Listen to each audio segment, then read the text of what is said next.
everybody, Raul here for Bass Musician Magazine, and today we have the extraordinary honor and pleasure of chatting with bassist Dane Alderson. Yay! How's it going, folks? And Raul, it's such a pleasure to be chatting with you. Oh, it's totally my pleasure, Dane. For those of you that are going, Dane looks familiar to me, you may have seen him with the Yellowjackets, and he's been with them coming on 10 years now, so you've had ample opportunities. We're going to talk a lot about that, but Dane, going to the past, how did you get started on music and particularly in bass? Oh my goodness. Well, I was very lucky. I come from a fairly musical family. My dad, Rick, he's a drummer, and he taught me drums. There were photos of me as a 2-year-old kid sitting behind the drum kit with him holding the sticks in my hands. So he taught me drums from an early age. And I grew up jamming out to Joe Cocker and Stevie Wonder. And my mother and my sister are both music lovers. They don't play instruments, but they were always into 60s music and a lot of pop music as well, and all that stuff. So I grew up in an amazing environment. It was music all the time.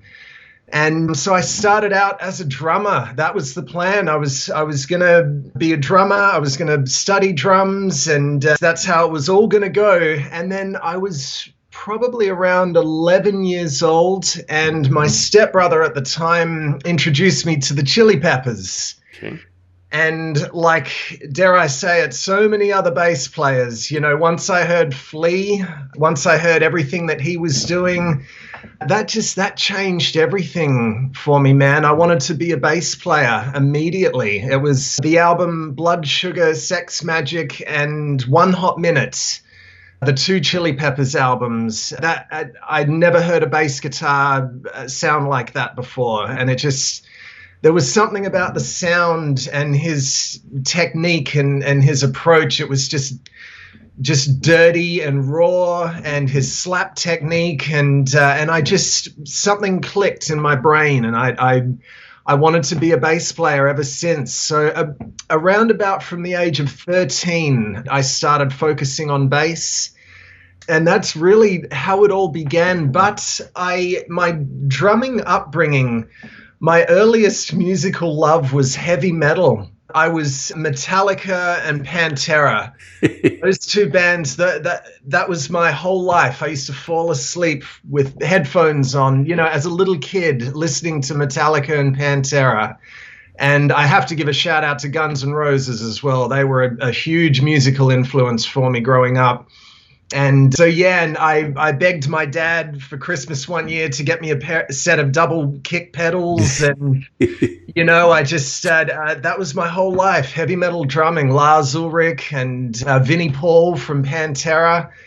But being introduced to the Chili Peppers, that kind of got me listening to funk, and what gradually led me into fusion and jazz. And my dad saw the transformation that was happening, and he was like, well, mate, I have a few vinyls here, a few albums I think you might be interested in. And that's how it all started. So I've been a bass player since around about the age of 13. Nice. Now, did you pursue further studies or training? Or are you self-taught? I had a few teachers growing up. There was a gentleman, his name is Tony Gibbs. He's a kind of a local legend in Perth, Australia.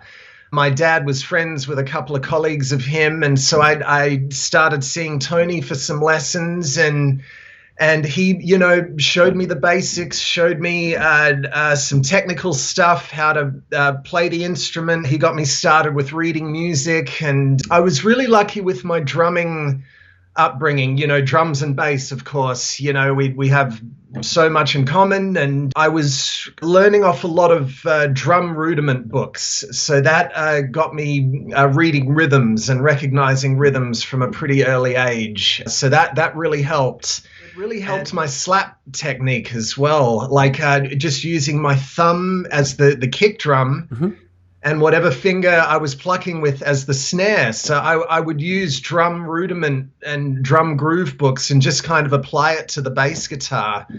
So Tony and I would do a lot of that, and he introduced me, showed me his album collection and got me listening to a wide range of bass players that I'd never heard of before. So I did a Bachelor of Jazz degree at the West Australian Academy of Performing Arts, or WAPA, as we like to refer to it. And that was a life-changing experience. I auditioned for WAPA while I was still in high school, because I've been a musician. I've been performing since I was 11. I've only ever been a musician. I've never had a job before. Not a paper route, nothing. I started doing gigs on drums when I was 11.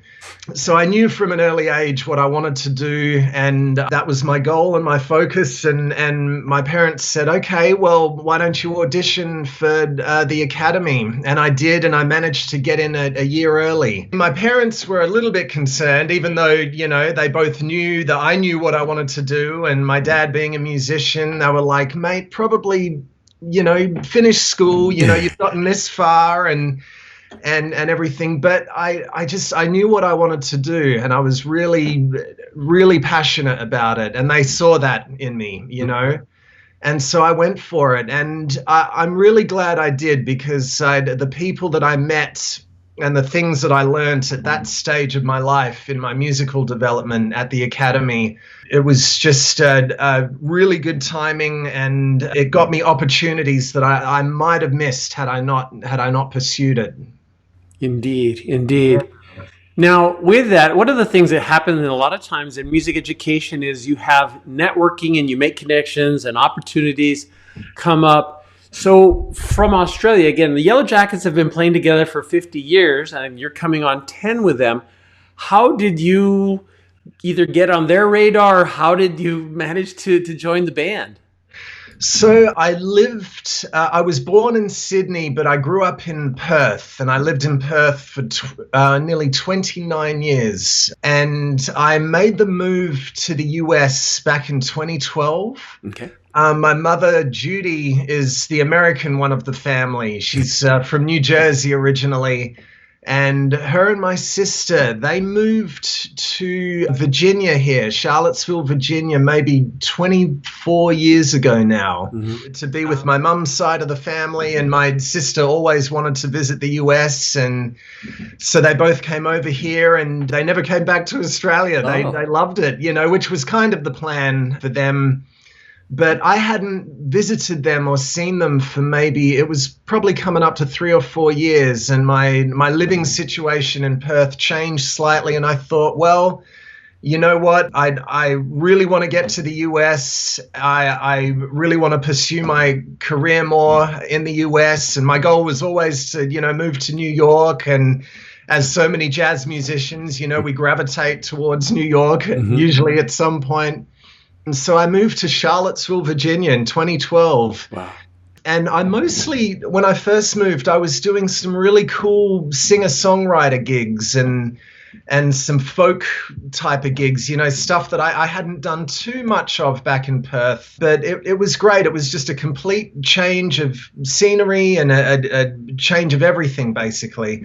So then 2015 comes along. It was, I remember it was winter. Most of my gigs had been canceled. We had snowstorms and my life at the time, it was a little bit up and down. I was thinking, I'm probably going to head back to Australia at some point. There's a few things. I don't know if it's quite working out. And then I wake up one morning and I have an email from Will Kennedy. And it basically said, hey, Dane, man, we're looking for a new bass player, and we saw some videos of you on YouTube. Would you like to do some gigs with us? And Raul, I thought it was a joke, man. I thought someone was having me on, and it was first thing in the morning. I woke up but it was real. The guys had seen some videos of me playing with a few bands on YouTube. And Will Kennedy recognized one of the drummers that I was working with, a good friend of mine, Andy Fissenden, incredible drummer from back home. And so Will got in touch with Andy, got my details, And I had my first gig in Denver, Colorado with the Jackets. That was kind of my audition. But, I knew an opportunity like this, I mean, first of all, just doesn't come along very often. And I knew that this was a 1 in a million shot. So I thought, okay, I'm going to go all out for this. So the guys sent me, I think, maybe 15 tunes, most of the tunes of which I'd never heard before. I had about a month to prepare, and I just memorized everything. Wow.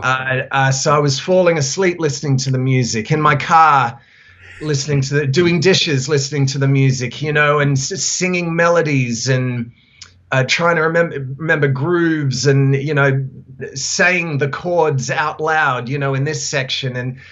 And so I rocked up to the gig, and I was as prepared as I possibly could be. And the guys really appreciated that.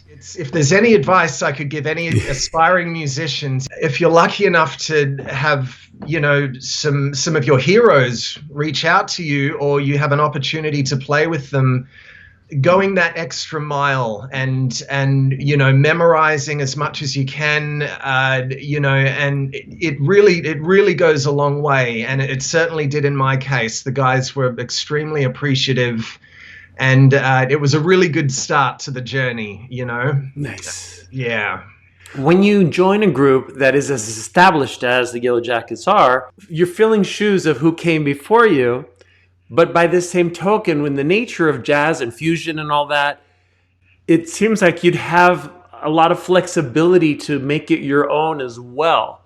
You guys have a new record coming up, Fasten Up. I'm sure there's a lot more of you in this now than there was when you started out with the group originally. Tell us, how is this process of you incorporating your creative footprint on the music? Absolutely. Well, actually, it's really interesting you bring that up. As I was memorizing this music and listening to it every day for a month, I was hearing all of Jimmy's grooves and Jimmy's solos. And, he's obviously someone I respect greatly, and what a phenomenal bass player and musician he is. But you're absolutely right. I had to also approach this from my own perspective and inject my own musicianship. And the guys were very clear and open about that from the very beginning. And they were very trusting of me, and still are, I hope. And they're just like, man, if you hear something, if you regardless what it is, if, we're in a solo section, you want to change the harmonies a bit, or if you've got some pedals or effects, we trust you. And their musicianship is at such a high level, they'll hear what I'm doing and they'll go with it. So they were very, very open about that from the beginning. So what I did, on just using Logic on my MacBook, I put together a bunch of their tunes, whether it was groove sections or solo sections. So I had bassless tracks, that I could practice with. And, and even sort of prepare if I had a few ideas or was hearing a few things, I could kind of record something on my laptop and this kind of works here. And, here's another idea that kind of works. And so that's kind of how I started the approach to really get my voice in there, But it was tricky at first because, hearing all of their classic tunes and Jimmy's classic grooves and stuff, and it did take a minute to, on stage, kind of break away from that and really get into my own thing. And it's an ever evolving process. This is my 5th album with the band. I believe it's the band's 27th album. Indeed. And I remember Bob Mintzer saying a very similar thing. Bob came into the band, with he has a pretty specific way of writing music, or, he uses his techniques when composing. And he, of course, plays how he plays, but adjusting to a band that has such a history, I remember Bob relating with me, it took him a while to adjust and get used to the compositional methods of the band as a whole. And Will Kennedy's groove, which is, so amazing and incredible, but, adjusting to that, to a band that has such a rich history like this band does, It took him a minute as well. We chatted about it, but man, coming on 10 years now, I mean, it's been such a journey, and I've contributed 5 songs to the band so far. Okay. And 2 of which are on our latest album, Fasten Up. I've always been more of a performer and a player. I've written music over the years, but never considered myself, certainly not a prolific composer by any means. But being in this band, the guys were and are very encouraging. You know, they're like, Dane, bring in some ideas. It doesn't matter what it is. It could just be a groove you're working on, or a melody, or a set of chord changes. And they really pushed me into getting my compositions in motion and really focusing more on that side. So that's been great. That's been really cool. Nice. Well, and since we're mentioning what you're adding to the music, we should probably talk also how you're getting your sound. What are you playing on? Well, for many years, I'd say maybe 13 or 14 years, I was using a Yamaha TRB. I performed a lot with an amazing musician, a fella named James Morrison. He's kind of he's an Aussie jazz legend back home. And I was very lucky. I won his scholarship when I was 19 years old. James has the Morrison Scholarship that he awards to kids under the age of 19. And I won it, I believe it was 2002, and the prize was a Yamaha instrument. Oh, nice. And I was really into, and I still am, but at the time, John Patitucci. And my bass teacher at the academy, Paul Pooley, at the time said, man, why don't you get a 6-string? You know, that's something you really seem to be gravitating towards. And so I did. From the Morrison Scholarship, I got the Yamaha TRB. And that was a beautiful instrument and indestructible as well. I toured all over the world with James with that. And for the first part of the Yellowjackets gigs, I was using that bass. But I met a gentleman by the name of David Siegel from a company called New York Bass Works. He hit me up. He's a huge Yellowjackets fan. And he said, Dane, I'd be really interested in designing you an instrument if you'd like to work together. And I said, absolutely, man, let's do this. And so I've been working with New York Bass Works now for, I'd say, maybe 6 or 7 years. And I have 3 of David's instruments. We developed a beautiful 6-string that has a built-in MIDI system, which was so much fun. I have the Roland V-Bass unit that I use a lot for recording now. I don't travel with it as much, just with the challenges and restrictions of traveling. You know, we kind of have to travel lighter and lighter as the years go on. But we developed this 6-string, which is absolutely beautiful. And I also have a 5-string fretless that he built for me, which is gorgeous. I've used that on the last couple of Jackets recordings. And also my most recent addition is a P-bass that he built for me. Oh, nice. And now the P-bass is an instrument I've always loved. I'd never owned one, but it was a whole new territory for me. I mean, you know, my other instruments have got beautiful pickups and preamps with all these knobs and controls and switches and ramps. And so to then go to a P-bass with basically one pickup to pivot my thumb on, and you know, just the meat and potatoes of the bass guitar, basically. It was really cool, and kind of I had to change the way I approached the instrument. I took it on a couple of Jackets tours and was touring with the Jackets on a 4-string P-bass with flat wound strings. And it was a beautiful instrument. And I use it on one of the tunes on the latest album, on Fasten Up, on the title track. Nice. Yeah. So yeah, I have 3 instruments from New York Bass Works, and they're absolutely beautiful. And David is a extremely thorough and very talented luthier. He's made some beautiful instruments. Nice. Well, and you mentioned your flat wound strings. Do you have a particular brand of strings that you prefer? The brand on my basses at the moment, the flat wound strings are D'Addarios. I've been trying out these D'Addario coated strings, the XL coated strings, I believe they're called.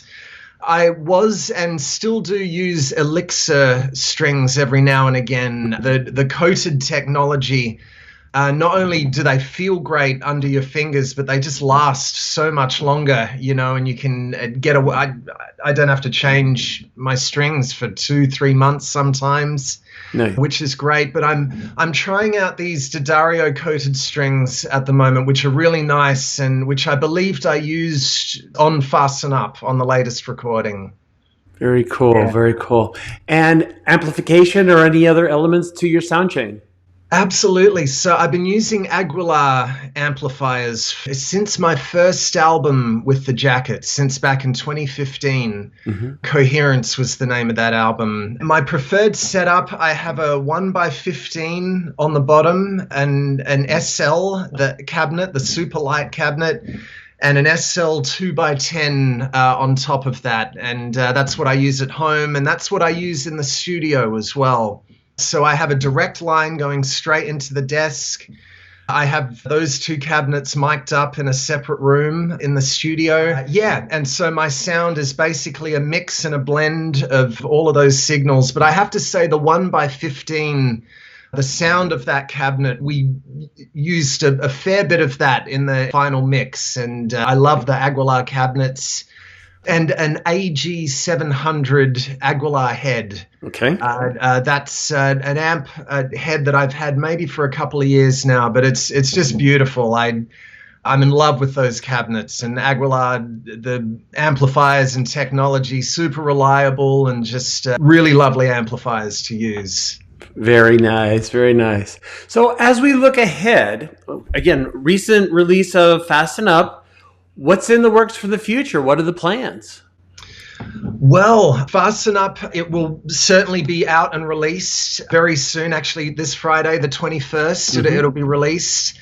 This year is full of tours. We have a lot of dates. We're touring. I think we have 3 tours of Europe booked. Nice. 2 of which are going to be with the great Kurt Elling. We're going to be doing a Weather Report tribute with Kurt Elling, which is going to be amazing. I mean, Weather Report, Yellowjackets, Kurt Elling, that's like a triple whammy for me. So just going to have a big smile on my face up there. But working with Kurt is something I've dreamed of for a long time. I've been a huge fan of his for many years. So this year, we're really going to be promoting and pushing this album. The Yellowjackets, this is my main gig at the moment. Here in Charlottesville, I have a studio here, so I lay tracks down for folks and for various bands and people. I teach a little bit. I'm constantly working on and composing for my own project. I've been saying this for years, and I need deadlines, Raul. That's the only way I can get anything done. So I've got to set a deadline for this at some point. But releasing my own album is something that's been in the works for a little while, but I'm getting closer and closer to doing that, hopefully very soon. I totally agree. For me to get anything done, I have to write it on a list. Either it's on paper or on my whiteboard so that I can have the achievement of sweeping it off. Outside of the Yellowjackets, that's my main focus at the moment. I've worked with some incredible bands over the years, and I always considered myself, a session musician. I never kind of saw myself as a front man. I'd always loved just kind of more being in the background, just, grooving out, trying to make bands sound as good as I can, supporting, the front person, and that's always been what I've gravitated towards. So a solo project with my name out front, that's something that I'd really love to get off the ground. There was a band I worked with in Australia for many years called Void, VOID, with the great Troy Roberts, fella named Troy Roberts, saxophonist. He lives in New York now. He has his own project, an incredible band called New Jive, and he tours with everyone. He was touring with the late, great Joey DeFrancesco for many years, and Jeff Tain Watts, and a whole slew of big names. And the drummer Andy Fissenden, who I mentioned earlier, who Will had worked with at I think a modern drummer festival in Australia. he's the drummer on The Voice now, the Australian version of the TV show The Voice. And the pianist was an incredible player, a guy named Tom O'Halloran, who's still in Perth. He teaches at the academy where we all studied. So a Void reunion at some point is something that we've chatted about for a long time. And certainly with an original project of mine, I would love to get my former Void members involved in that, which would be amazing. We released one album back in 2006. But, we all, as everybody does, the band didn't break up as such, but we all just started doing different things. Troy moved away, then I eventually moved away. Andy moved to Melbourne, Tom moved to Sydney. But that's a project that we would really like to do some more with in the near future. And I'm always very humbled. There are folks who come up to me at Jackets gigs and ask about Void. It was an amazing time of my life, especially on my musical journey. I learned so much playing with those guys. And so absolutely, that's a project I'd love to get back into the mix again, for sure. But yeah, at the moment, it's Jackets. And like I said, we have a lot of dates coming up this year. So I'm really excited to be playing all of this new music and getting it out there for the folks. And I mean, the Jackets repertoire, the guys have hundreds of tunes. Mm-hmm. And there's about somewhere between 70 and 80 tunes in rotation at the moment, so which is great. I mean, it then keeps every gig every night completely fresh, so it's always a surprise. We do plan sets, but we'll always choose a few tunes we haven't played in a while, so we're always on our toes and always thinking, and there's a lot of that going on. So but the Jackets are keeping me really busy at the moment, and it's just, I mean, what an amazing, it's coming up to 10 years and I still can't believe that I'm playing bass with this band. It's crazy. Very nice. Well, there's so much exciting stuff coming down the pike. If people want to know, because I'm sure they're getting, where can I see the Jackets, or where can I maybe see Void when you guys get together? The best place to look for Yellowjackets is probably yellowjackets.com. That's right, yellowjackets.com. We have a few pages on Facebook, a fans page and an official page. Those are the best places to go to for current gig dates and any new projects or anything that any of us are working on. And so those are the best ways to get in touch with us, our website and Facebook, really. Yeah. Got you. And if they want to look at any of your particular projects, is there a place that they should be looking? I'm on Facebook as well. I have a YouTube page. I think I'm the only person without an Instagram at the moment. I'm ashamed to say, but that's all going to change very soon. My social media chops are in dire need of some rewiring, if you will. So that's something I'm going to be getting together this year, because I meet so many amazing people, especially with the Jackets touring the world and doing all of these gigs. And social media, I mean, it's such an important part of what we do for creative people to get their work out there and to meet and connect with other people. So Instagram will be a way to get in touch with me very, very soon. I'm so terrible, Raul. I can only hide from the social media aspect for so long. But it's very important. It needs to be done for sure. Well, there's only so many hours in the day, and I'm sure so many things that have a lot more attractiveness versus spending time working on social media. But again, we'll be looking forward to that. Dane, we appreciate you taking time to chat with us. Tell us about your journey, the Jackets, everything else. Folks, you've seen him here on Bass Musician Magazine, Dane Alderson. Such a pleasure, Raul. Thank you so much, and all the best. Hope to meet you in person. Indeed. Thank you. No worries.